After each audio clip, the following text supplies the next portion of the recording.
When it comes to Met Police Chief Cressida Dick, ironically, there's absolutely no justice. Cressida Dick was supposed to go, she was supposed to be put out to pasture, but instead we're lumbered with her for the foreseeable future.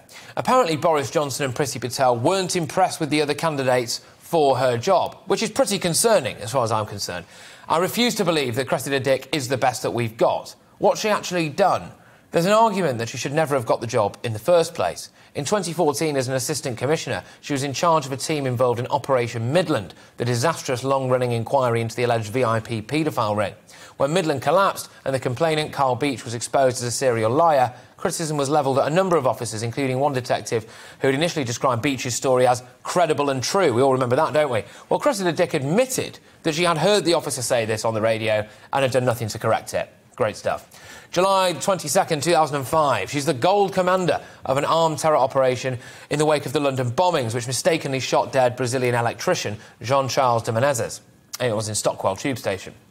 Now, the Met was apparently guilty of errors, including an utterly chaotic control room. But she was exonerated of all of that. Of course she was.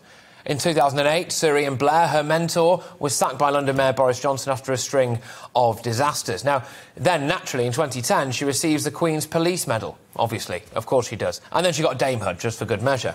There's an ongoing knife crime epidemic that shows no signs of stopping. The police's response to several high-profile events, arguably, has been completely wrong. Extinction Rebellion protesters have been allowed to bring the capital city to a standstill, block ambulances from getting to hospitals and commit rampant criminal damage. At one of the larger protests last year, people were being arrested, charged, and then simply allowed to go back to the protests and crack on again. The response to the Sarah Everard vigil was absolutely catastrophic. The images of police trampling on the backs of women that they'd pinned to the ground simply because they wanted to pay their respects to a woman who actually was killed by a Met police officer were absolutely devastating. Some police have routinely misinterpreted the Coronavirus Act, which has led to many convictions being overturned. Ultimately, she has to carry some of the blame for that. If Cressida Dick was in any other job, I think she'd probably be asked to move on.